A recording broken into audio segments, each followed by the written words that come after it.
Meus irmãos, vamos abrir a palavra de Deus em dois textos. O primeiro deles se encontra no Evangelho segundo Lucas, capítulo 24. Nós vamos fazer a leitura do verso 50 ao verso 53. São exatamente os últimos versículos que encerram o Evangelho segundo Lucas. Depois que fizermos esta leitura, eu também convido os irmãos para que de imediato abram suas Bíblias também no livro de Atos dos Apóstolos.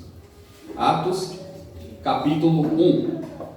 E aí eu faço depois a indicação dos versículos. Então vamos primeiro a leitura de Lucas, capítulo 24, do verso 54 ao verso 53. Diz assim a palavra do Senhor: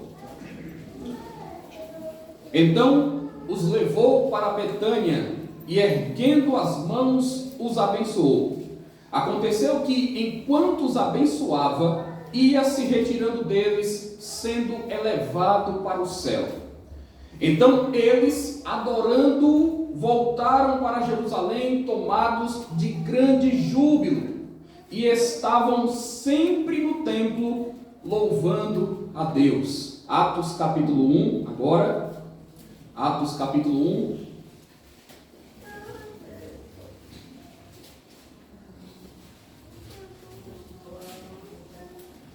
Vamos ler, meus irmãos, a partir do verso 1. Atos capítulo 1, a partir do verso 1 também. Escrevi o primeiro livro, ó Teófilo, relatando todas as coisas que Jesus começou a fazer e a ensinar, até ao dia em que, depois de haver dado mandamentos por intermédio do Espírito Santo aos apóstolos que escolhera, foi elevado às alturas. A estes também, depois de ter padecido, se apresentou vivo, com muitas provas incontestáveis, aparecendo-lhes durante 40 dias, e falando das coisas concernentes ao reino de Deus. E comendo com eles, determinou-lhes que não se ausentassem de Jerusalém, mas que esperassem a promessa do Pai, a qual disse ele: de mim ouviste. Porque João, na verdade, batizou com água, mas vós sereis batizados com o Espírito Santo, não muito depois desses dias. Então, os que estavam reunidos lhe perguntaram: Senhor, será este o tempo em que restaures o reino a Israel? Respondeu-lhes: não vos compete conhecer tempos ou épocas que o Pai reservou pela sua exclusiva autoridade. Mas recebereis poder ao descer sobre vós o Espírito Santo, e sereis minhas testemunhas tanto em Jerusalém como em toda a Judeia e Samaria e até aos confins da terra. Ditas estas palavras, foi Jesus elevado às alturas à vista deles, e uma nuvem o encobriu dos seus olhos. E estando eles com os olhos fitos no céu, enquanto Jesus subia, eis que dois varões vestidos de branco se puseram ao lado deles e lhes disseram: varões galileus, por que estáis olhando para as alturas? Esse Jesus, que dentre vós foi assunto ao céu, virá do modo como viste subir. Ó Deus, Pai amado, como é bom nós nos debruçarmos sobre a Tua palavra e aprendermos as maravilhas do Senhor. Como é bom, ó Deus, nós podermos meditar no Teu templo com o Teu povo. Como é bom, ó Deus, termos a certeza da salvação e da glória celestial.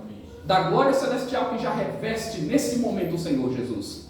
Da glória que também virá sobre este mundo, virá sobre esta terra, virá sobre cada um dos Teus. Ó Deus, obrigado, porque o Senhor nos escolheu, porque o Senhor nos resgatou, porque o Senhor nos perdoou, porque o Senhor nos purificou com o Teu sangue derramado sobre a cruz, porque o Senhor venceu a morte e porque o Senhor nos dá a certeza da vitória. Fica conosco, ó Deus, que este seja mais um culto celebrativo, mais um momento especial, que este seja mais um momento de renovo, que nós, ó Deus, tenhamos mais consciência do que o Senhor fez por nós, para que o nosso compromisso seja ainda mais autêntico, sincero, para que as nossas esperanças sejam renovadas para a glória do Teu nome. Em Cristo Jesus, o nosso Senhor e Salvador. Amém.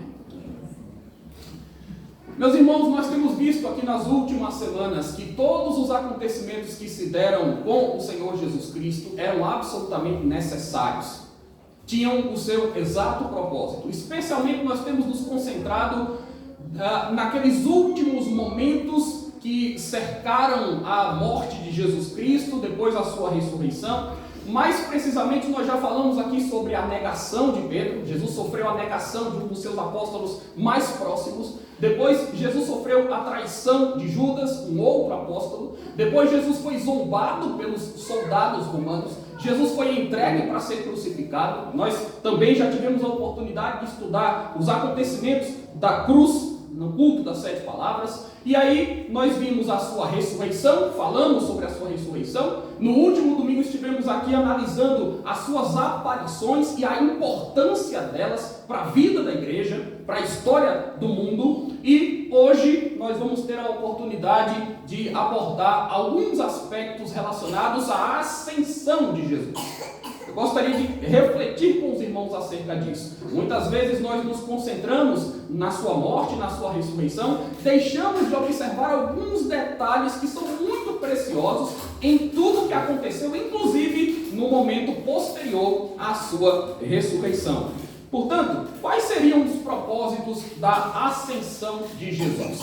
E quando nós observamos, meus irmãos, os relatos das Escrituras, nós vamos perceber que Lucas é o escritor que mais detalha esse acontecimento. Dentre os 4 evangelistas, e aliás, considerando inclusive todo o conteúdo do Novo Testamento, Lucas é o que mais se preocupa em trazer alguns aspectos muito distintivos de como isso ocorreu. E nós então podemos aprender e ser edificados aqui com aquilo que nós aprendemos acerca da ascensão de Jesus. Quais seriam os propósitos desta ascensão? Por que ela foi visível? Por que ela foi presenciada, testemunhada pelos apóstolos? Por que também, meus irmãos, Jesus partiu? Não é? Até esse momento Jesus estava ali aparecendo, se fazendo presente corporalmente diante dos seus discípulos, mas agora há um momento de despedida, há um momento em que Jesus se vai. E por que isso acontece, afinal de contas? E que tipo de propósito de Deus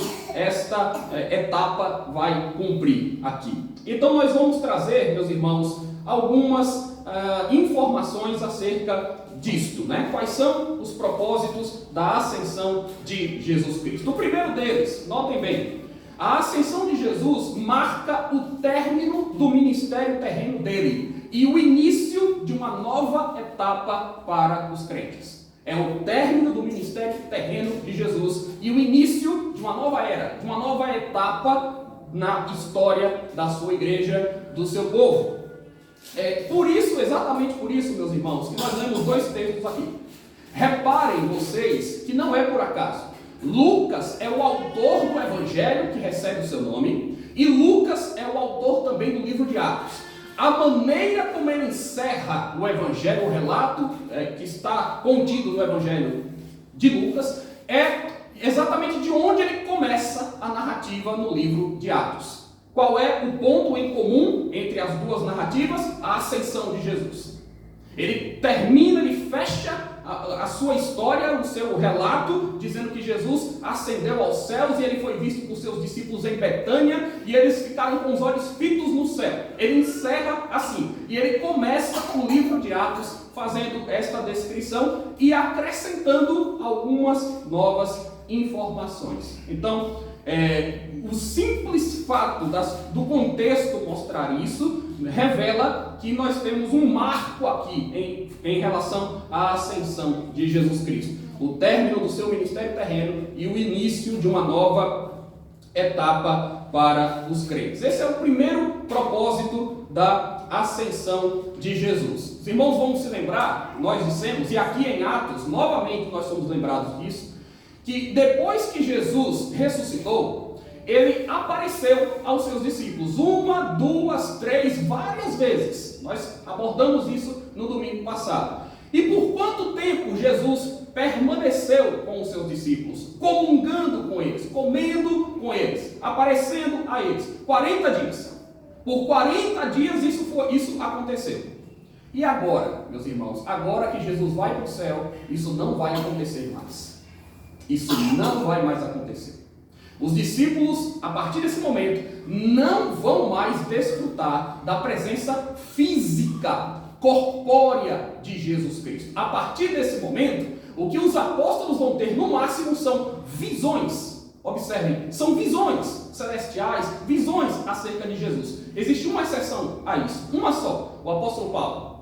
O apóstolo Paulo depois vai ser convocado para ser apóstolo, para integrar o colegiado apostólico, e como um dos requisitos para o apostolado era que Jesus se apresentasse ressurreto diante dos olhos destas testemunhas oculares, então Jesus vai aparecer para Paulo no caminho de Damasco e vai converter o seu coração, de fato. Mas os outros discípulos, né, e o próprio Paulo, depois disso, não mais terão esta companhia física de Jesus. Isso é o que nós estamos aguardando quando ele voltar.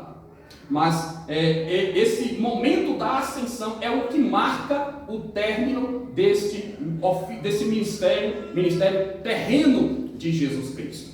Ministério que começou quando ele foi batizado nas águas do Rio Jordão, né? Na história da redenção, na obra da redenção, a nossa salvação ali em Cristo começa quando ele é enviado a esse mundo, quando ele se encarna, quando nós celebramos a sua concepção no ventre de Maria, o seu nascimento, o Natal, né? É ali que tudo começa. Mas o ministério de Jesus, propriamente dito, começa quando ele tem 30 anos de idade, é batizado por João Batista, e ali ele começa a realizar seus sinais, seus milagres. Ali ele começa a fazer as suas exposições públicas. Ali as pessoas começam a identificá-lo como Messias. Ali ele se afirma como Filho de Deus escolhido. E depois nós temos esta sequência que nós já falamos no início da mensagem. Jesus morre, Jesus ressuscita, Jesus aparece para os seus discípulos e Jesus ascende os céus. Então esse é o primeiro propósito da ascensão de Jesus. Nós temos o término de uma fase, de um momento especial, e nós temos o início de um outro, que vai se dar aqui em Atos, como nós vamos também verificar. Segundo propósito da ascensão de Jesus é que ela atesta o senhorio de Cristo sobre todas as coisas e a sua vitória sobre todos os seus inimigos. Jesus ascende aos céus para provar, para demonstrar de modo cabal e inequívoco que ele venceu, ele triunfou, ele está acima de todos, como nós lemos e cantamos aqui. Ele recebeu o nome que está acima de todo nome. Ele é exaltado pelos séculos dos séculos. Então hoje nós podemos cantar de fato que ao nosso Deus pertence a salvação, e a sabedoria, e o poder, e as ações de glória, de graça. Então Jesus venceu, meus irmãos, a morte. Jesus triunfou sobre Satanás. Jesus triunfou sobre todos os nossos inimigos. E agora, exatamente por isso, ele é exaltado. Ele é exaltado acima dos céus. Ele foi humilhado para ser agora exaltado. Ele assumiu a sua condição humana, a natureza humana, como nós vimos, sofreu, foi esbofeteado, foi rasgado, foi crucificado, foi escarnecido, mas agora ele venceu. Ele está vivo, ele triunfou, ele esmagou seus inimigos. E ele vai vencer cada um deles de forma definitiva, um a um, até o dia final. Um a um. Tragada foi a morte pela vitória em Cristo Jesus. Ele venceu a morte. Ele garante que nós também iremos vencê-la. Ele venceu. E a sua ascensão aos céus é o testemunho vivo de que ele venceu. É a comprovação óbvia de que ele venceu. O Salmo 110, um salmo muito conhecido, um dos mais citados no Novo Testamento, retrata exatamente isso, né? Assenta-te à minha direita até que eu ponha todos os teus inimigos por estrado dos teus pés. Nós lemos um texto aqui que indicava isso. O apóstolo Pedro, quando pregou o seu primeiro sermão em Atos, aqui também, logo na sequência, depois da descida do Espírito Santo, faz referência a isso. Que este Cristo a quem vocês crucificaram, Deus o fez Senhor. Então, meus irmãos, vejam, este cenário de Jesus subindo aos céus mostra a sua superioridade, a sua supremacia. Ele está acima, ele é mais elevado do que todos nós, do que todos os homens. Ele reina, ele governa sobre o mundo inteiro, sobre as nações, sobre os ímpios e sobre os crentes, sobre a história. Ele domina. ele exerce o seu senhorio, ele venceu, meus irmãos, e agora ele declara a sua vitória dessa maneira. Os seus discípulos podem divulgar que ele é o Senhor e Salvador, soberano e vitorioso sobre todas as coisas. Os textos que nós lemos aqui mostram isso também. O texto de Hebreus, capítulo 1, o texto de Filipenses, capítulo 2 e tantos outros. Há muitos outros textos, meus irmãos, nós poderíamos usar como um complemento para dizer que a ascensão de Jesus atesta o seu senhorio sobre todas as coisas. E se nós observarmos o relato do final do Evangelho de Lucas, que foi o primeiro texto que nós lemos, nós vamos perceber esta superioridade de Jesus em alguns detalhes. Por exemplo, no versículo 50 é dito lá que Jesus os levou a Betânia e que Jesus, erguendo as mãos, os abençoou. Quem é este Jesus que abençoa? É o Jesus superior. Quem pode abençoar alguém? Quem é superior, não é? O inferior é abençoado porque ele é superior. Então, nós temos aqui uma lógica óbvia, clara. Jesus é Deus. Jesus está sendo apresentado, Jesus está sendo reconhecido como Deus, o Deus que abençoa. A bênção vem de Deus. A fonte de toda a bênção é de Deus, é do trono de Deus.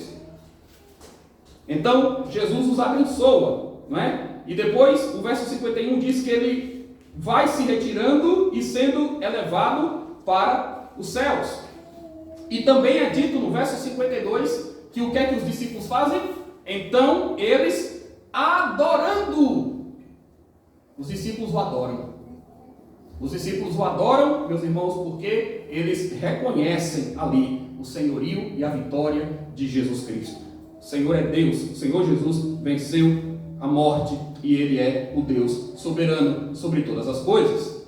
Mas há um terceiro aspecto relacionado à ascensão de Jesus, que também merece aqui destaque. Por que era necessário?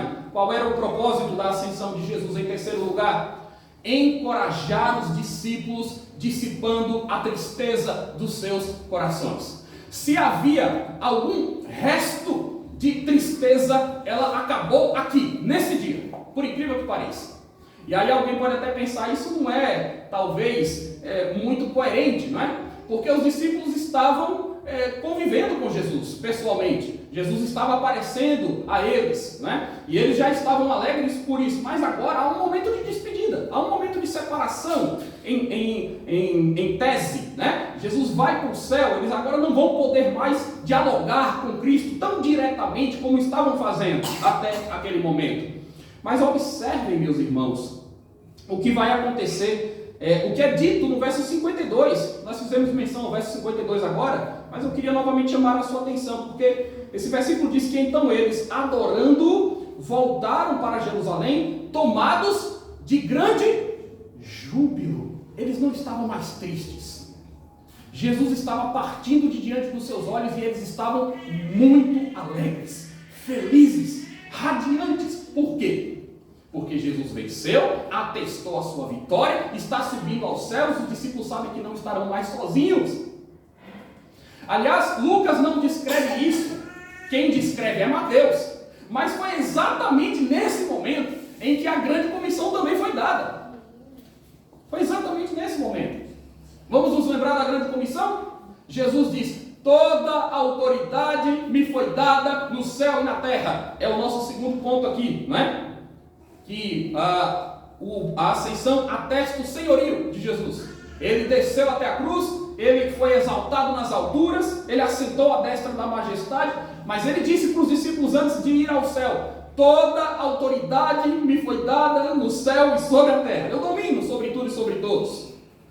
Os discípulos não tinham mais por que ficar tristes, porque este que tem toda a autoridade sobre o céu e sobre a terra foi o mesmo quem disse: eis que estou convosco todos os dias, até a consumação dos séculos. Eu vou, mas eu estarei convosco. Eu irei ao meu Pai, mas eu não os deixarei sozinhos. Então, meus irmãos, os discípulos agora, olhando para aqueles acontecimentos, estão tomados de um grande júbilo. Quantas emoções esses discípulos não viveram, não é? Desde aquele momento em que eles acompanharam a morte, o sepultamento de Jesus, a tristeza, a desolação, o desespero inicial. Mas depois, meus irmãos, nós temos uma mudança total aqui, né? Jesus ressuscita, o túmulo está vazio, eles não sabem o que aconteceu, aí Jesus aparece para eles e eles constatam que Jesus está vivo. Há alguém que não se convence no primeiro momento, é convencido na segunda aparição de Cristo e assim por diante. São muitas emoções que eles estão vivendo. A incredulidade está sendo vencida, a tristeza está sendo vencida, mas depois de 40 dias, com o raciocínio já consolidado, sabendo que Cristo venceu, eles testemunham a sua ida aos céus. Então, meus irmãos, a ascensão de Jesus, ela serve também ao propósito de encorajar os discípulos, de encorajar a igreja, de dissipar a tristeza do coração dos homens. Nada foi em vão, tudo tem um sentido, tudo tem um propósito, e isto estava sendo demonstrado. Em quarto lugar, um outro propósito da ascensão de Jesus é que a ascensão de Jesus municia a igreja em suas principais tarefas, que envolvem adoração, evangelismo e o desenvolvimento de dons espirituais. Jesus subiu aos céus para equipar a sua igreja. Ele subiu aos céus e ao subir aos céus, meus irmãos, ele alimenta o seu povo e ele dá a nós os instrumentos e as ferramentas que nós precisamos para atuar nesse mundo como o seu povo. Nós já fizemos menção aqui à adoração, os discípulos estavam ali adorando, Jesus estava subindo aos céus, eles estavam adorando. O que a igreja faz de principal é isso. A natureza da igreja pede isso, ela adora o seu Senhor, ela reconhece a Cristo como o Salvador, ela o proclama também, ela evangeliza. A grande comissão envolve isso, ide por todo mundo, pregai o evangelho a toda criatura. E também o desenvolvimento de dons espirituais. Nós somos edificados aqui dia após dia, uns com os outros, ou uns pelos outros, não é? Nós oramos uns com os outros, nós aconselhamos uns aos outros, nós ensinamos, enfim, nós oferecemos auxílio, um braço de misericórdia, o consolo. Deus nos usa de maneiras especiais. Cada crente tem um dom, tem uma capacitação, tem uma habilidade que foi dada por Deus. Quem conquistou isso? E por que você tem isso? E por que a igreja goza dessas coisas? Porque Jesus subiu aos céus. E eu vou mostrar isso para os irmãos. Lá em Efésios, capítulo 4, nós temos um testemunho de Paulo, um relato de Paulo, que nos mostra esta verdade. Efésios capítulo 4, no versículo 8, versículo 7, para a gente fazer uma leitura mais completa, a partir do verso 7 de Efésios capítulo 4, diz que e a graça foi concedida a cada um de nós segundo a proporção do dom de Cristo. Por isso diz, quando ele subiu às alturas, levou o cativo o cativeiro e concedeu dons aos homens. Ora, o que quer dizer subiu? Senão que também havia descido até as regiões inferiores da terra. Aquele que desceu é também o mesmo que subiu acima de todos os céus para encher todas as coisas. E ele mesmo concedeu uns para apóstolos, outros para profetas, outros para evangelistas e outros para pastores e mestres. Aqui está a nova fase na vida da igreja. Jesus venceu, subiu aos céus. Como diz aqui na linguagem paulina, ele levou o cativo o cativeiro. E ele agora pode conceder dons aos homens. Ele concede uns para apóstolos, outros para profetas, outros para pastores e mestres. Por que Jesus faz isso? Ele equipou a sua igreja, ele está municiando, fortalecendo o seu povo para continuar a obra que ele começou.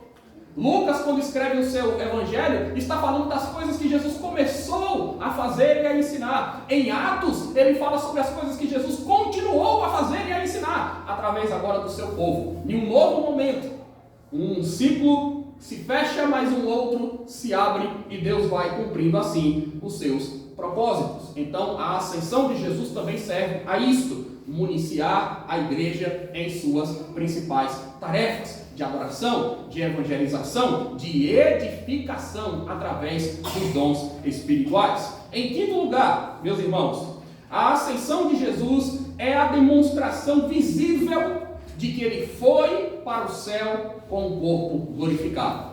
Os discípulos tinham que verificar isso, eles tinham que presenciar isso. Jesus está subindo aos céus, não como um espírito, Jesus está subindo aos céus com o mesmo corpo que eles viram, que eles tocaram, inclusive o corpo que eles tocaram e viram depois de ressurreto. É com este corpo que Jesus está indo ao céu. Nós às vezes não paramos para pensar muito nisso, mas veja como esta é uma obra grandiosa. Jesus é Deus, é a segunda pessoa da Trindade. Mas quando Jesus vem a esse mundo e assume a natureza humana, ele a assume de uma vez por todas e para sempre. Ele sempre será Deus e homem, verdadeiramente Deus e verdadeiramente homem, 100% Deus e 100% homem, para sempre. Isso é impressionante. Jesus jamais deixará esta condição humana que ele abraçou para si quando ele veio a esse mundo para nos salvar, cumprindo a sua missão. Então, nós temos o Senhor Jesus agora subindo aos céus, visivelmente com o corpo glorificado. Ele está subindo com o corpo. Com o corpo. É um corpo espiritual? Sim, mas é um corpo que pode ser visto, pode ser tocado. A ascensão de Jesus foi histórica também. Assim como a sua ressurreição foi algo que ocorreu na história, a sua ascensão foi algo que ocorreu na história. E os discípulos viram isso. Viram. Vocês lembram que nós mostramos aqui o apóstolo Paulo lá, escrevendo aos Coríntios, dizendo que Jesus foi visto por mais de 500 irmãos de uma só vez? Pois é, ele está sendo visto por muitos destes irmãos, por vários deles, agora subindo aos céus. São estes que acompanharam o seu ministério desde o início até esse momento alto, esse clímax que nós encontramos aqui. Então, meus irmãos, não pode existir dúvida em nosso coração. Nós venceremos a morte, nós teremos um corpo glorificado, nós estaremos no céu com Ele. Jesus foi a primícia dos que dormem, Ele é o referencial para nós pensarmos nesta nossa ressurreição corpórea, visível também. O nosso corpo doente, abatido, fragilizado, vai se revestir de uma nova condição, de uma natureza especial, e nós estaremos para sempre com Ele. Então nós temos aqui a demonstração visível de que Jesus foi para o céu com o corpo glorificado.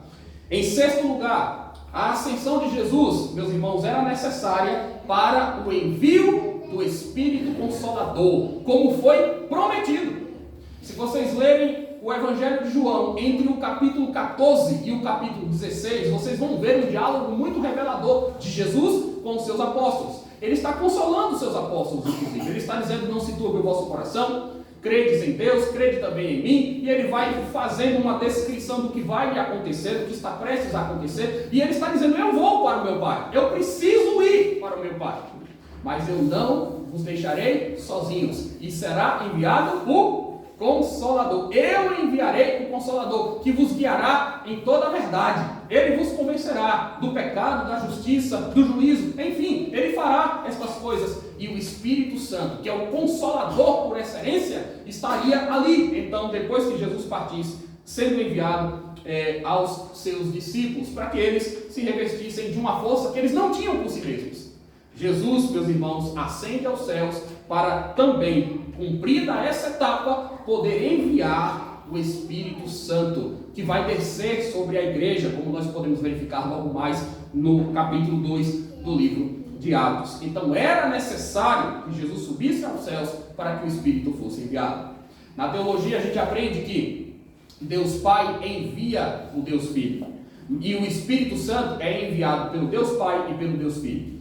Então Jesus vence, Jesus se sobressai, Jesus triunfa, Jesus vai ao céu para enviar o Santo Espírito que nos acompanha, que habita em nós, que é tão fundamental para a vitalidade da igreja. O Espírito Santo que está conosco é Deus habitando em nós, no nosso coração, na nossa mente, nos trazendo consciência, nos despertando, nos fazendo arrepender, convertendo corações. É o Espírito Santo no exercício pleno do seu ministério.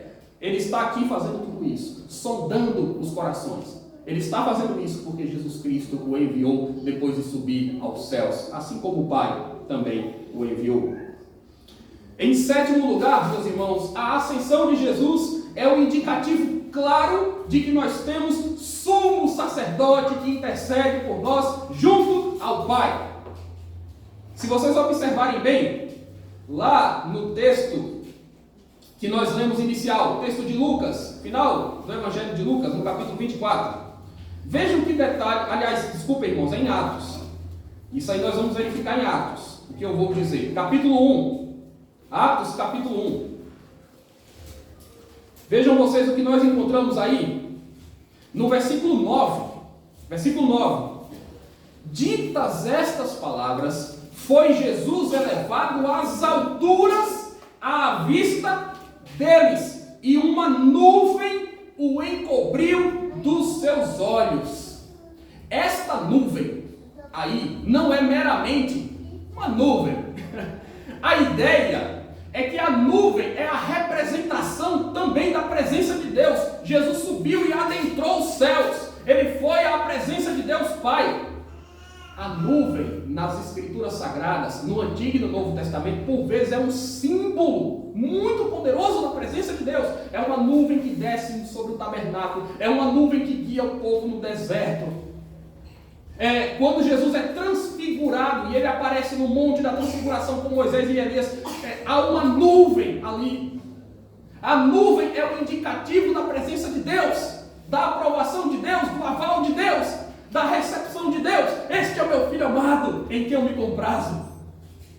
É o filho amado que vai chegando ao seio do Pai novamente, que vai retornando para casa. Uma nuvem o encobre dos olhos dos seus discípulos. Eles não conseguem mais enxergar. Onde é que Jesus está? Para onde é que Jesus foi? Ele foi para o seio do Pai, às alturas.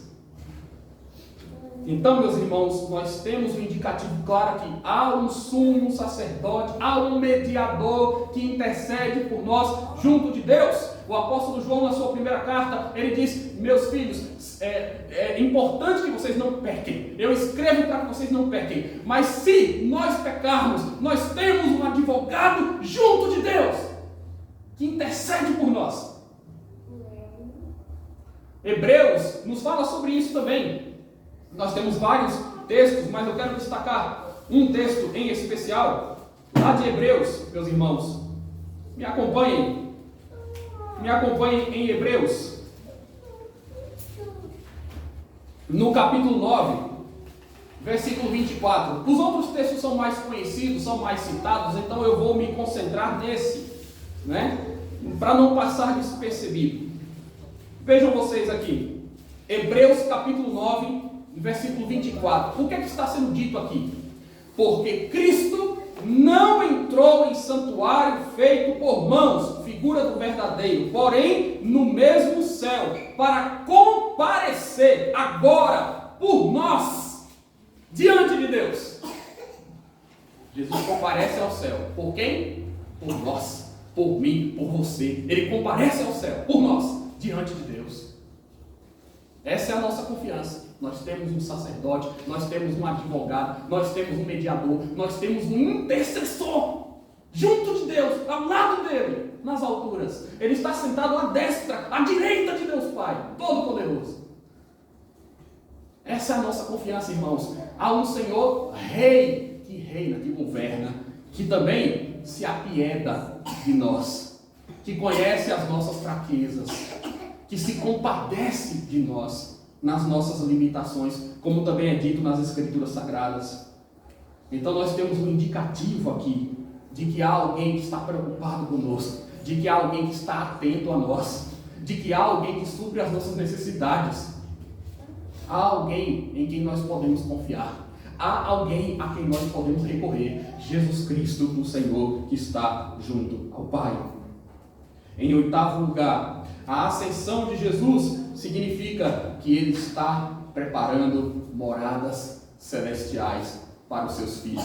Ele disse isso para os seus discípulos: eu vou preparar-vos lugar. Para que eu vou? Por que eu preciso me despedir? Por que vocês não mais me verão depois disso? Porque eu estarei preparando lugar para vocês. E quando eu for e vos preparar lugar, eu voltarei e vos receberei de novo e os levarei comigo. Então, meus irmãos, nós não sabemos nem a extensão, nem a dimensão do que isso significa.